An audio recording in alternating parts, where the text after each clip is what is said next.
tous, j'espère que vous allez bien. Aujourd'hui, on va parler de quelque chose qui nous touche absolument tous, c'est les ressources naturelles.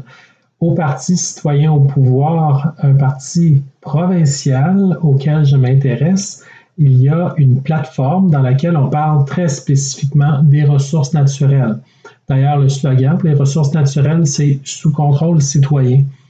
Ce serait la toute première fois que nos ressources naturelles seraient sous contrôle citoyen parce qu'actuellement, c'est sous le contrôle des transnationales, pour la plupart étrangères, et nos compagnies d'ici qui les gèrent ne les gèrent pas comme de bons jardiniers.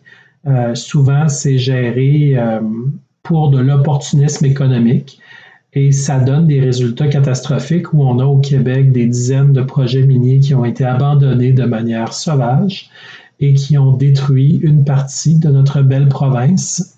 Et on n'a jamais finalement été capable d'attraper les gens qui ont agi de manière très conflictuelle par rapport à ce que nous avions comme idée lorsqu'on a permis à ce que ces gens-là puissent exploiter les mines. Donc, les ressources naturelles, c'est plus que les mines, vous le savez. Juste avant de continuer, vous rappelez que si vous voulez lire la plateforme que j'ai sous les yeux et que je vais vous lire, je vais essayer de rendre ça dynamique. C'est le site web citoyen avec un S au pouvoir.ca. Ça se trouve facilement depuis Google, citoyen au pouvoir. Il y en a qui écrivent CAP, d'autres CAPDQ. Quand vous avez à le trouver, je suis sûr que vous êtes assez débrouillard pour vous y rendre.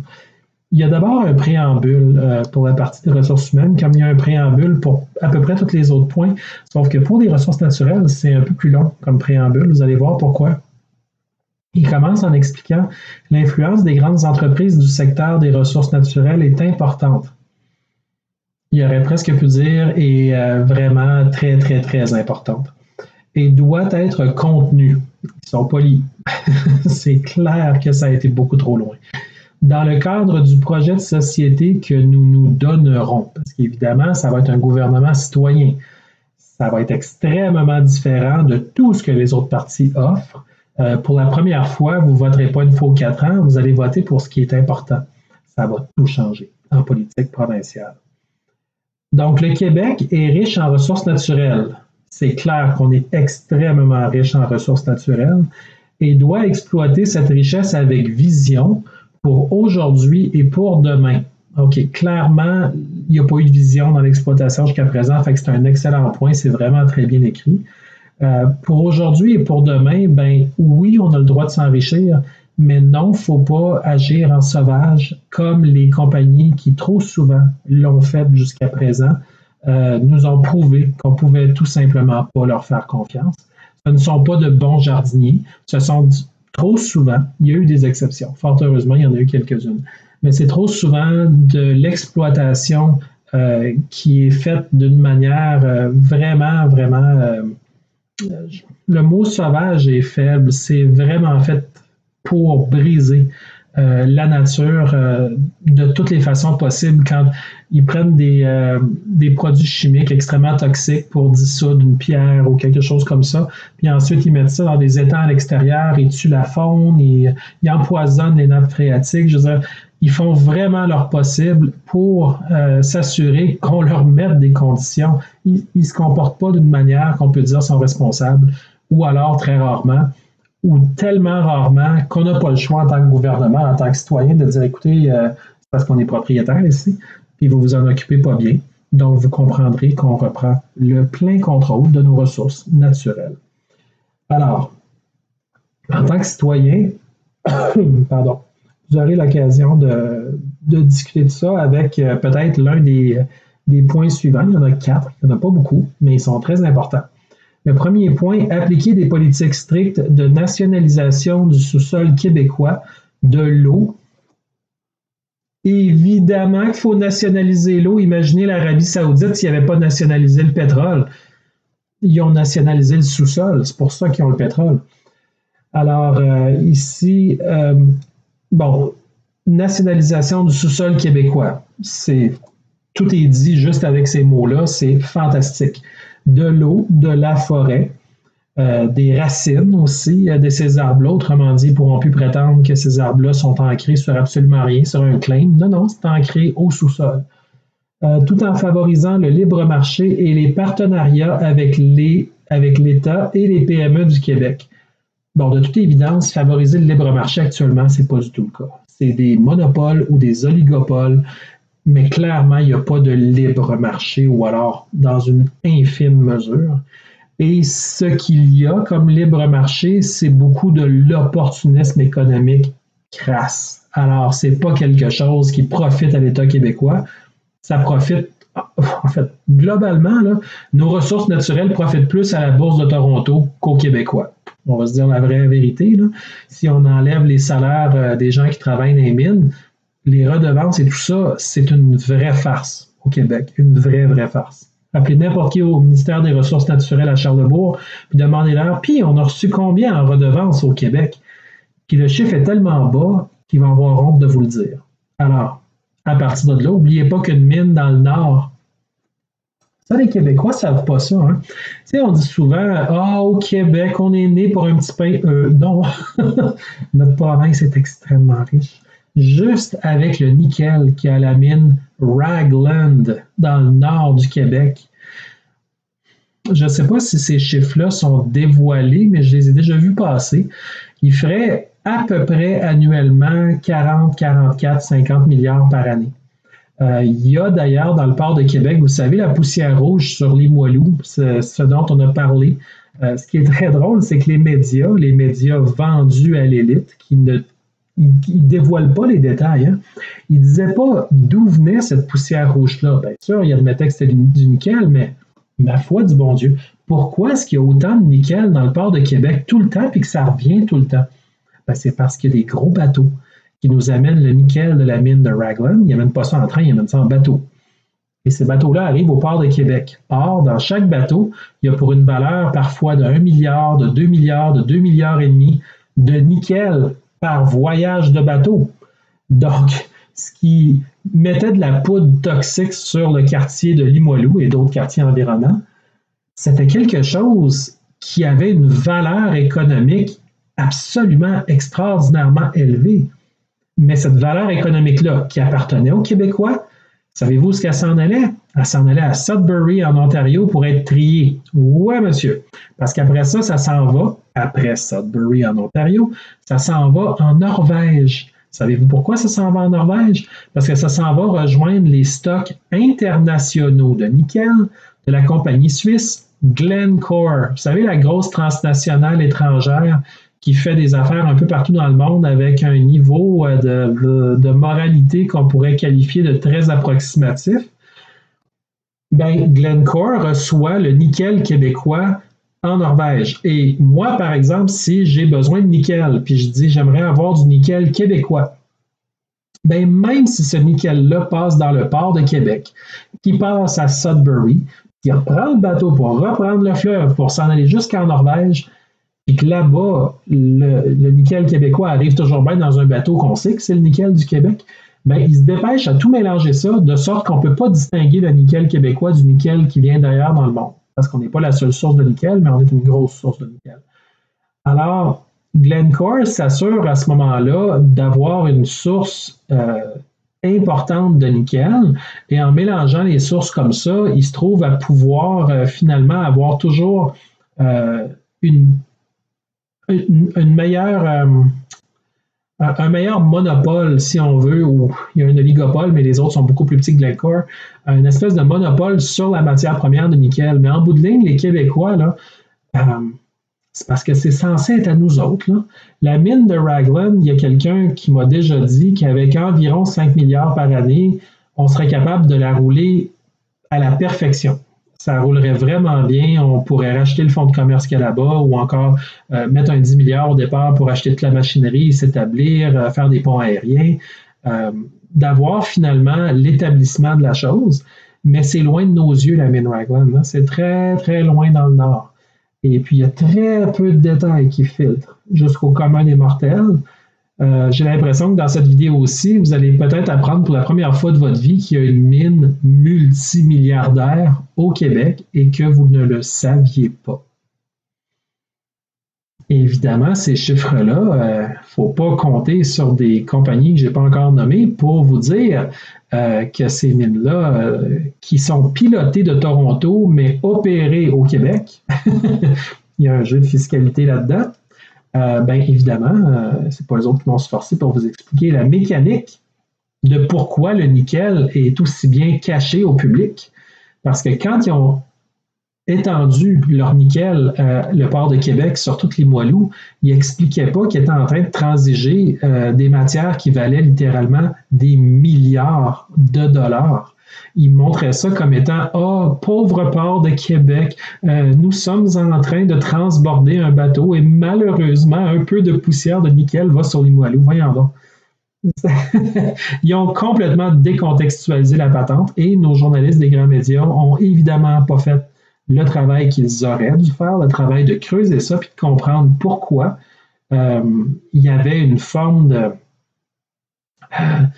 écoute, il y avait l'argent pour tout régler les problèmes depuis tellement longtemps, mais c'est du gratte-scène par-dessus gratte-scène qui fait en sorte que la belle région de Limoilou, parce que c'est beau Limoilou, ceux qui se sont promenés là, ils ont une population dynamique, ils sont fiers, ils ont des beaux quartiers, ils ont des beaux parcs. Ça s'est beaucoup amélioré. Il y a eu une époque où c'était moins le fun, mais Limoilou, dans la banlieue de Québec, c'est une belle place. Mais d'enterrer ça sous le nickel pendant plusieurs étés de temps, puis même pendant d'autres saisons, c'était vraiment, vraiment malveillant. Je n'ai pas d'autre mot que ça. Alors, c'est sûr qu'aujourd'hui, ils disent avoir diminué le problème au point où le problème ne se produirait plus. Je ne sais pas si les gens de Limoilou peuvent confirmer si c'est vraiment réglé, mais toujours est-il que ce nickel-là, il vient de quelque part. Il vient du Québec, il vient du nord du Québec, puis vous appellerez au ministère des Ressources naturelles. Je ne vous dirai pas le chiffre parce que vous allez vous allez être vraiment, vraiment, vraiment choqués de savoir qu'une transnationale basée à Toronto, en fait, c'est Extrata Nickel, c'est australien en réalité, ils s'en mettent absolument plein les poches. C'est spectaculaire, année après année, après année, après année. Imaginez si on était propriétaire de cette mine-là, la vitesse à laquelle on sortirait de notre dette nationale. Mais comptez pas sur les libéraux pour vous en parler. Comptez pas sur le PQ pendant leur année et demie de pouvoir en 2012 pour vous expliquer ces choses-là non plus. Ben non. Ça fait longtemps que ça dure. Puis évidemment, au Québec, ben, la classe politique travaille pour l'élite. Malheureusement, qu'importe leur agenda, ils laissent faire ça. Ils vous laissent, vous, souffrir pendant que les transnationales se vautrent dans l'argent, à plus savoir quoi en faire. Puis Extrata Nickel, c'est Extrata qui est au-dessus de ça. Si vous voulez avoir du fun avec les paradis fiscaux, cherchez les traces des compagnies derrière Extrata et je vous garantis une soirée de bonheur total à voir des chiffres qui vont vous jeter sur le derrière. Alors, je vous laisse faire vos recherches. Vous êtes habile avec les Panama Papers pour commencer vos recherches, mais arrêtez pas là. Il y a eu beaucoup d'autres scandales. Wikistrike, Wikileaks, ils ont énormément de matériel. Même moi, je n'ai pas passé au travers de tout. J'ai simplement vu des choses qui m'ont vraiment ouvert les yeux sur la réalité que le Québec, avec ses ressources naturelles, est une immense source de matières premières pour alimenter des richesses qui sont ensuite transigées en partie dans des paradis fiscaux. Donc, c'est des mécaniques qu'il va falloir régler une fois pour toutes. Et le seul parti qui va régler ça, parce que c'est les citoyens qui vont être au pouvoir, c'est les citoyens au pouvoir. C'est aussi simple que ça. Sinon, ça va être PLQ au pouvoir, ça va être PQ au pouvoir, ça va être CAQ au pouvoir, ça va être n'importe quoi au pouvoir, mais ce ne sera pas citoyens au pouvoir. Et c'est qui les citoyens? C'est vous qui me regardez. Je le sais que vous n'êtes pas nombreux à voir ma vidéo. Mais par contre, vous représentez le changement si vous êtes capable de vous aimer assez pour voter pour vous-même. Or, ce n'est pas tout le monde qui a le temps d'aller en politique. Mais la seule façon de voter pour vous-même, c'est de voter pour le parti citoyen au pouvoir. C'est le seul parti qui pratique la démocratie directe, donc qui vous consulte plus qu'une fois aux 4 ans. En fait, vous allez être consulté souvent et vous allez adorer ça parce que vous allez être responsable de ce qui se passe. Et ça, c'est le meilleur moyen pour qu'une population se prenne en charge et réussisse. Vous regarderez dans le monde, partout où ils ont réussi, ils se sont toujours pris en charge. C'est toujours la même formule qui marche. Et actuellement, ici, on laisse ça en sous-traitance à 125 élus, dont seulement 67 au Parti libéral prennent des vraies décisions. Est-ce que ça nous sert vraiment? Ben, je viens de vous dire des chiffres, puis si vous savez calculer un peu sur le budget de 110 milliards du Québec, vous voyez très bien qu'on se fait passer tout un sapin. Une chance qu'on parle des ressources naturelles. Alors, on continue. Le sous-sol du Québec nous appartient avec un gouvernement de citoyens au pouvoir. J'espère que vous avez compris la puissance de cette ligne-là. Parce que si vous ne l'avez pas compris encore, écoutez les 3 points qui suivent. Je pense que ça va vous convaincre. Deuxième point, l'État québécois augmentera son taux de participation dans les projets d'exploration/d'exploitation et de transformation. Ça, la transformation, ils en ont parlé dans la partie économique. Très important. Il faut qu'on transforme au Québec, il faut qu'on arrête de laisser nos voisins s'enrichir sur notre dos. Et de transformation afin de faire participer la population aux résultats. En parenthèse, profit et perte. Ça se peut qu'on perde, mais on a un budget de 110 milliards. On est correct, la gang. OK? On va s'en sortir, ça va bien aller. Surtout si on se met à engranger une très large part des profits qui actuellement quittent le Québec pour toujours sans qu'on les revoie jamais, ces montants-là. Et ce n'est pas des millions, ce n'est pas des milliards, c'est des dizaines et des dizaines de milliards à toutes les années depuis des décennies. Alors, j'espère que vous savez calculer parce que notre dette correspond à peu près à ce que toutes ces compagnies-là nous ont pris. Et ils ont joué par les règles. C'est nos propres élus qui leur ont laissé des passe-droits pour toutes sortes d'avantages qu'on ne connaîtra jamais, mais qui les ont laissé faire n'importe quoi. Peut-être pour l'argument, à mon sens, très léger, et peut-être même fallacieux de créer des emplois. Moi, je pense qu'il y avait d'autres intérêts derrière ça, mais ils ne le diront jamais. C'est évidemment de la grosse confidentialité et ça demeure du qu'en-dira-t-on. Même s'il y a des gens qui disent des choses à des gens, ça demeure que ces gens-là qui parlent ne sont pas assez épais pour dire les vrais noms et les vraies choses, sachant très bien que la sécurité de ces gens-là serait en danger. Donc, on laisse ça au niveau des qu'en-dira-t-on. Mais vous êtes des gens brillants, donc vous savez réfléchir. Comment un politicien peut venir être convaincu de laisser tomber 8 millions de personnes pour favoriser une élite de 3 personnes autour de la table qui se promènent en jet et qui viennent ici pour prendre ce qu'il y a dans le jardin, sacrer le camp, puis nous dire organisez-vous avec les problèmes. Parce que le secteur minier au Québec, ça ressemble pas mal à ça. Alors, on a le droit de faire un peu d'éditorial, c'est le fun, on peut jaser, mais c'est à vous de vous faire votre propre idée. Là. Croyez pas ce que je vous dis comme du cash. Faites-les vos recherches. Allez voir. Cherchez. Pourquoi? Parce que le processus de chercher vous donne le pouvoir de comprendre. Vous n'êtes pas en train de vous faire bourrer, vous êtes en train de vous éduquer. Et plus vous allez vous éduquer, plus vous allez avoir du fun. Allez par exemple au Securities and Exchange Commission de New York. Allez chercher dans la base de données EDGAR. Puis allez voir pour toutes les grandes compagnies quels sont les états financiers qu'elles déposent. Puis surtout, cherchez la province de Québec, l'État, le 8888 du Québec. Cherchez ça. Ceux qui ont déjà cherché dans les bases de données savent exactement de quoi je parle. Et regardez très exactement non seulement les sommes, les intérêts, les encours, les deals qu'on a passés avec les banquiers de New York, mais aussi les autres grandes compagnies qui font des affaires au Québec, quel genre de prêt, qui a représenté notre gouvernement ou les grandes compagnies pour aller voir les banquiers de New York, comment est-ce que l'argent circule, toutes les réponses ne sont pas là. Mais si vous couplez ça avec toutes les recherches que vous allez faire au niveau des paradis fiscaux, vous allez avoir des noms très précis qui sont mentionnés au SEC. Ça va beaucoup vous aider à faire vos recherches pour qui a profité des paradis fiscaux, puis vous allez pouvoir remonter la trace d'une partie, pas toute. C'est extrêmement dur de faire ces recherches-là, je vous avertis tout de suite. Il faut s'armer d'un crayon, d'un papier ou d'un notepad ou quelque chose, mais il faut vraiment prendre beaucoup de notes, puis éventuellement, vous êtes capable de faire des rapprochements. C'est pour ça que la plupart des gens qui sont des experts là-dedans le rentrent dans un ordinateur, puis laissent une matrice, une base de données, essayer de faire des rapprochements, puis c'est comme ça qu'on avance. Mais par contre, il y a moyen, si vous ciblez juste une compagnie ou juste un individu dans une compagnie ou juste une compagnie écran derrière une compagnie, d'habitude, ça se fait plutôt bien. En une soirée, vous êtes capable d'avancer quelque chose et d'avoir des vrais chiffres, des vrais noms, des vraies dates, des vrais montants. Puis tout à coup, vous vous retournez et vous dites il y avait une partie de ça qui venait de nos ressources naturelles au Québec, puis on n'a rien vu aller. Puis là, vous vous rappelez de l'appel que vous avez passé au ministère des Ressources naturelles pour leur demander, mes chers amis fonctionnaires, parce que lui, il fait juste sa job, combien est-ce qu'on a reçu en redevance cette année de toutes les mines au Québec? Là, le chiffre qu'il va vous dire, vous allez avoir évidemment la surprise de votre vie parce que le chiffre est tellement bas, tellement bas, que vous allez avoir honte.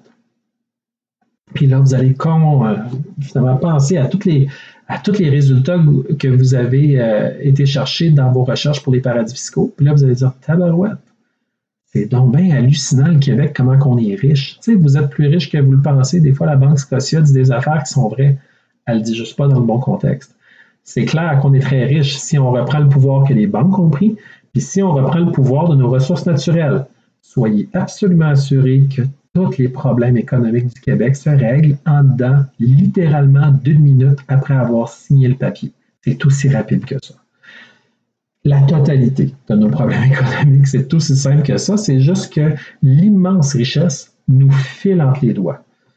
Et elle est concentrée entre les mains d'une élite qui, de toute évidence, utilise cet argent-là pour autre chose que de la garder dans l'économie et pour la retourner à l'économie. Ou s'ils le font, c'est à des moments très inopportuns. Puis en bout de ligne, ce n'est pas les Québécois qui en bénéficient. Alors, pensez à ça avant de voter libéral, péquiste ou caquiste. Ça ne changera littéralement rien. Il n'y a pas de division de vote, là, oubliez ça. Là. C'est toutes des partis achetés par l'establishment versus un parti qui appartient aux citoyens. Si vous votez pour l'establishment, sérieux, là, vous n'avez rien écouté de ce que je viens de dire. Fait que retournez, réécoutez, puis revenez à ce point-ci. Mais pour ceux qui ont écouté et qui comprennent pourquoi le Parti citoyen au pouvoir, c'est le seul qui vous représente, on passe au point 3. Le point 3 qui dit « Favoriser les partenariats par projet, les joint ventures en anglais, de grandes entreprises avec l'État québécois. » Ça me fait penser un peu au modèle de la Chine, pas nécessairement le modèle communiste, mais le modèle d'affaires de la Chine, qui n'est pas idéal, mais qui amène une certaine participation qui finalement génère une participation qui jusqu'à présent s'est avérée quand même payante pour l'État chinois. Je ne sais pas si c'est payant pour tous les Chinois, mais il y a des Chinois qui en profitent. Alors ça, c'est déjà un bon point, là.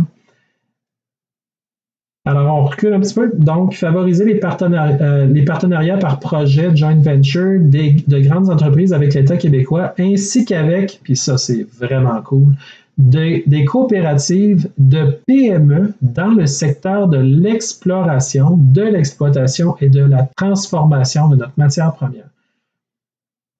Au Québec, là, on est 8,3 millions, on a beaucoup de monde, puis il y a énormément de gens, non seulement qualifiés, du monde qui ont du cœur au ventre, des idées, de la créativité. Arrêtez d'écouter les médias traditionnels qui vous disent qu'on est une petite province puis qu'on dépend des autres. Ça, c'est un mensonge qui essaie de vous faire croire. On dépend de personne. On a de l'eau pure, on a des ressources à plus savoir quoi en faire. On est à côté du plus gros partenaire économique qu'on pourrait jamais avoir. Les États-Unis, on est collé dessus puis on est proche de New York.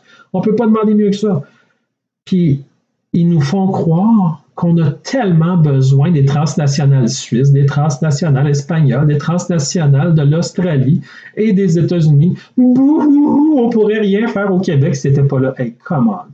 Come on! Les Québécois, là, si vous saviez le pouvoir que vous avez, ben, c'est pas pour rien qu'ils font tout pour vous endormir puis vous violonner. C'est parce que vous l'êtes riche. Mais il ne faut surtout pas que vous le sachiez. Il y a un film au cinéma ces temps-ci, c'est un milliardaire qui, après un épisode de santé, revient à lui, puis il ne se rappelle pas qu'il est milliardaire, puis une fille en profite pour y faire vivre un épisode de vie de famille. Tu vois que dans le film, c'est romancé pour que ce soit agréable pour le milliardaire, puis il se rend compte que sa vie sur les bateaux puis les top modèles, c'était pas aussi le fun qu'une vie dans une famille, puis avec une femme qui l'aime, puis des enfants qui l'aiment, puis tout à coup, ils découvrent cet aspect-là qu'ils n'avaient jamais vu, puis c'est bien amené dans le film. Mais les Québécois, c'est un peu la même chose. Il y a peut-être quelqu'un qui nous a endormis parce qu'on est très, très, très, très, très, très riche. Mais si cet argent-là, on la donne tout aux voisins, aussi bien dire qu'on est endormi, comme le milliardaire dans le film est endormi, mais lui, c'est une belle expérience. Nous autres, je ne suis pas sûr que c'est une si belle expérience que ça en ce moment. On est endormi parce qu'on n'a pas l'air de se réveiller, parce qu'on ne le sait peut-être même pas. C'est la raison pour laquelle tout le monde doit faire ses recherches. On est l'été, là. On ne sera plus l'été tantôt, mais il y a peut-être un petit peu de temps dans vos vacances pour faire quelques recherches. Mais sortez des réseaux, des médias traditionnels. Déjà, si vous m'écoutez, c'est déjà quelque chose de miraculeux. Ça veut dire que vous êtes capable de voir autre chose que les médias traditionnels, puis vous êtes capable d'écouter pendant plus que 30 secondes. Ça, je vous en félicite. Mes vidéos, parfois, sont plus longues. Il y a des gens qui adorent ça, puis il y a des gens qui me disent « faut que tu les fasses plus courtes ». Puis je vais éventuellement en faire des plus courtes. Mais pour l'instant, j'ai des affaires à dire, je l'ai dit, puis c'est à vous de faire des fast-forward dans YouTube si ça ne fait pas. Mais essentiellement, au Québec, on est riche. Beaucoup plus que ce que nos propres politiciens, ceux qui sont censés nous représenter, nous le diront jamais. Et puis évidemment, allez pas lancer la pierre aux politiciens parce que plusieurs des politiciens, tous partis confondus, arrivent en politique avec des bonnes intentions, mais il y a des forces, l'establishment, qui est opaque. Le public voit difficilement l'establishment. Mais l'establishment a son empreinte partout. Sauf qu'en politique, comme les gens mettent leur stylo sur des feuilles pour signer des choses importantes, eux ont la possibilité de voir l'establishment de plus proche que nous autres. Or, l'establishment, via ses lobbies d'intérêt privé, les porte-voix qui nous rappellent toujours ce que nous devrions penser, ces gens-là ont des discussions qui parfois sont tout à fait civilisées, mais avec des sous-entendus qui permettent à la personne intelligente qui est l'élu, et le député élu, de comprendre où est son meilleur intérêt à lui, à plusieurs niveaux.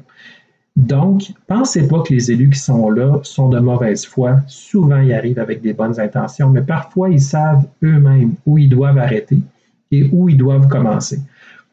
C'est la raison pour laquelle, sur certains fronts, certains politiciens vont avoir un impact majeur. Puis sur d'autres, on dirait que ça avance jamais. C'est parce que ces fronts-là, évidemment, tiennent beaucoup à l'establishment, sont très chers aux yeux de l'establishment et au portefeuille de l'establishment. Donc, on ne peut pas s'attendre à ce que nos élus puissent faire beaucoup de progrès là-dessus, sinon quelques progrès que ce soit, sinon régresser. Parce que ça fait bien l'affaire de l'establishment quand le peuple régresse. Eux autres avancent à chaque fois. Alors, bon. Parfois, il y a un petit peu de corde qui est laissée pour qu'on survive, mais sinon, la vie de prince et de roi et de château n'est habituellement pas réservée aux communs des mortels au Québec. On a un niveau de vie qui est confortable parce qu'on est dans un endroit du monde qui créons l'innovation, mais il faut toujours se rappeler qu'au-delà de ça, il y a moyen de se réaliser, il y a moyen des personnes qui sont heureux à l'extérieur de la courroie d'entraînement qui envoie nos efforts, notre labeur, notre temps, notre argent vers des establishments qui, eux autres, ont mis en place un système qui est très médiocre, mais qui est très avantageux pour eux autres. Quand je dis médiocre, c'est le fait qu'on a l'impression que les Jetsons étaient partis avec les bonnes intentions, avec des autos qui volent, des cités dans le ciel, puis qu'on est bloqué sur la technologie de 1980, mais plus petite et un peu plus rapide. Alors, il y a quelque chose entre les deux qui s'enrichit et c'est clairement pas nous autres. Puis on sent qu'on fait beaucoup de surplace alors qu'on pourrait aller énormément de l'avant. C'est parfois en sortant du Québec qu'on voit à quel point ailleurs dans le monde, eux autres ont commencé à peser sur le gaz puis ils sont en train de nous laisser dans la poussière en arrière. Ça serait bien plate parce que le Québec est un innovateur et on est capable de rivaliser avec n'importe qui. Mais encore faut-il qu'on se donne les moyens de le faire. Bon, sur ce, dans le troisième point, on rappelle les partenariats par projet. Donc, évidemment, c'est de ramener, comme il disait au point précédent, une forme de libre marché, mais d'aider les coopératives, les PME, tout ce qui va finalement ancrer le revenu au Québec. Donc, au niveau des ressources naturelles, l'eau, la forêt, les mines, go! On en a besoin, c'est vraiment important. Des ressources naturelles, Je sais pas, moi, j'aurais quasiment tendance à mettre l'agriculture là-dedans. Je sais que c'est pas les ressources naturelles, l'agriculture, mais c'est toujours bien naturel, puis c'est une ressource. La terre arable au Québec, bien qu'on ait une très grande province, il y en a juste quelques pourcents qui sont vraiment cultivables, et c'est tout dans la vallée du Saint-Laurent. Puis là, les libéraux ont été dire qu'ils permettaient la fracturation hydraulique dans le sol, ce qui va empoisonner le sol et les nappes phréatiques. Puis en même temps, on comprend la fragilité de l'agriculture. Il n'y a rien à comprendre. C'est parce que les libéraux essayent bien de faire leur possible. J'imagine que quand les portes sont fermées, il y en a qui lèvent la voix et disent ben là, ça va faire, puis il faut qu'on protège. Puis on l'a vu quand Pierre Paradis a essayé de s'opposer à Monsanto au Québec. Au début, là, il y avait des belles intentions, il a bien parlé, mais ça n'a pas été long que c'est mort au feuilleton très vite. Il y a des intérêts de l'élite qui ont des participations dans Monsanto et ils n'ont sûrement pas envie de mettre ça en danger. C'était hush-hush et toutes ces belles intentions-là de Pierre Paradis, c'est tout mort. Il n'y a rien qui a progressé. Et Monsanto fait ce qu'il veut au Québec. Déjà ça, je sais que Bayer a acheté Monsanto. Je sais que Bayer a une fibre morale aussi inexistante que Monsanto. Donc, on ne peut pas s'attendre à mieux du tout, sinon à pire. Mais dans tous les cas, au Québec, nos élus, il y en a qui ont essayé de faire des choses, on le sent. Mais ça ne fonctionne pas. Le seul espoir, c'est les citoyens qui prennent le pouvoir.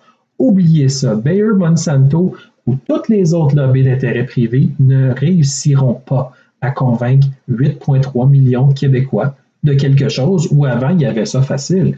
Il était capable de convaincre 2-3 personnes qui parlaient à 67 personnes, qui faisaient des hush-hush et des ha-ha-ha au restaurant du Parlement avec 125 éventuellement.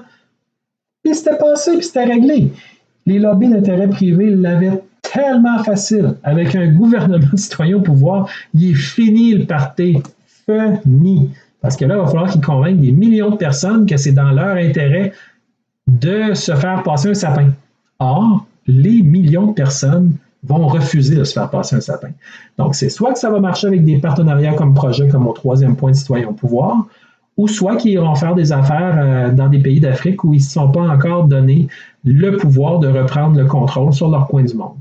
Et à ce niveau-là, au Québec, peut-être que si on a l'inspiration extraordinaire de faire de citoyens au pouvoir notre gouvernement, on leur donnera à eux l'indice, le signal que ça prenait pour les encourager, eux autres aussi, à s'extirper d'une pauvreté artificielle.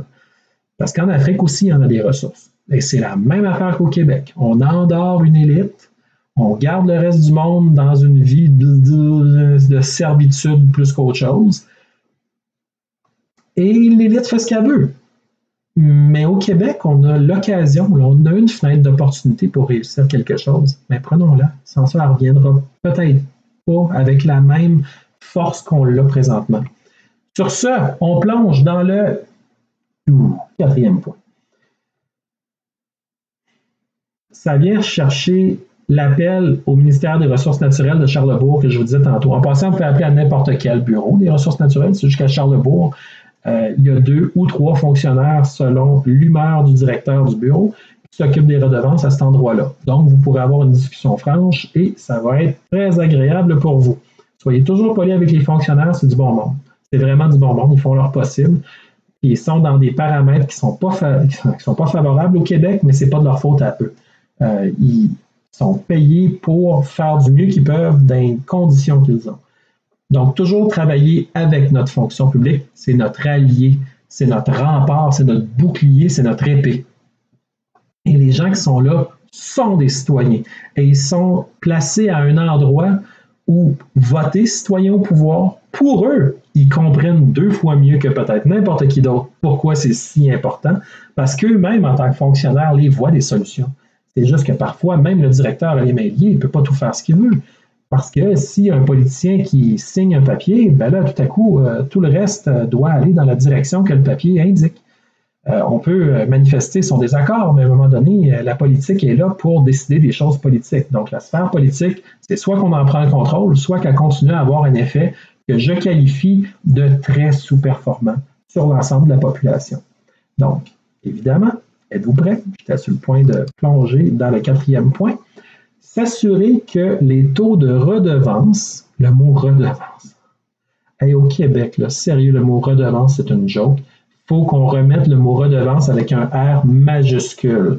Quand les transnationales nous entendent dire le mot redevance, il faut qu'ils en perdent une nuit de sommeil. Parce qu'actuellement, là, c'est une joke et un petit drink de gin. Okay? Fait que s'assurer que les taux de redevance soient équitables pour les citoyens, tout en maintenant la pérennité des projets d'exploitation de nos ressources.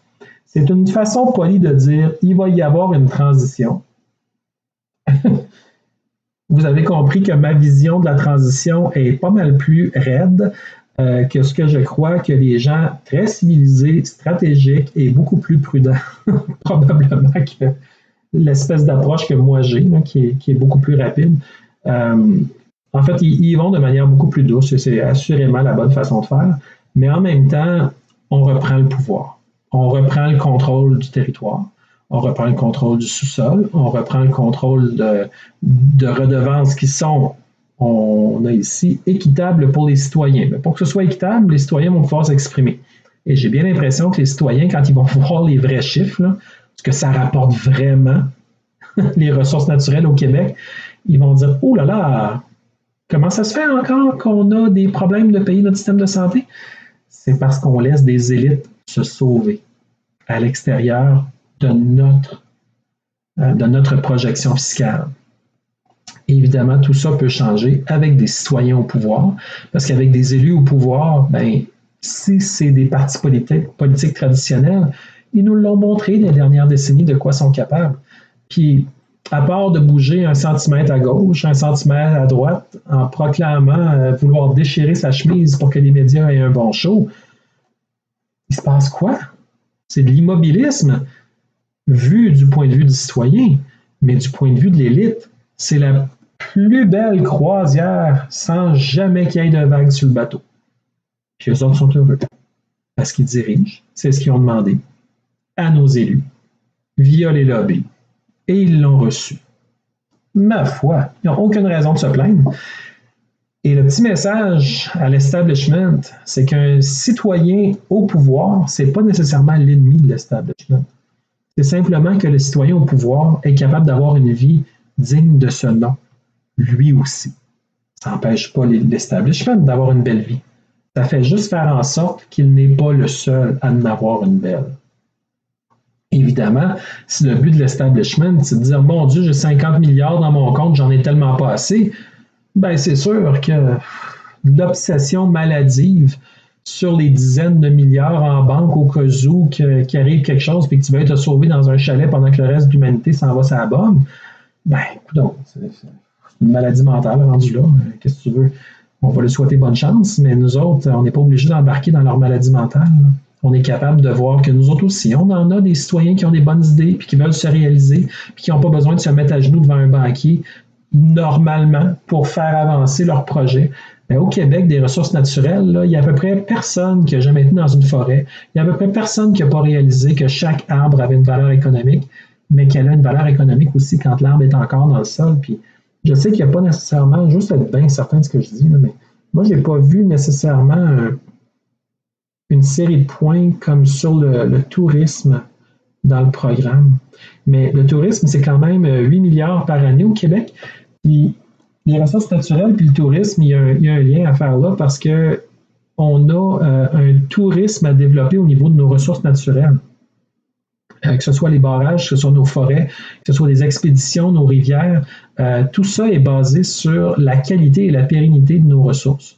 Le respect qu'on a envers nous-mêmes dans un premier temps, pour s'aimer assez, pour être capable d'aimer aussi l'endroit où on vit puis de s'en occuper comme de bons jardiniers, ça change absolument tout. Il faut avoir cette mentalité de gouverne responsable à tous les égards et au niveau des ressources naturelles, ça va faire un bien incalculable de voir les citoyens au pouvoir arriver avec l'implication nécessaire pour qu'enfin les citoyens soient respectés dans toute la sphère d'influence des ressources naturelles.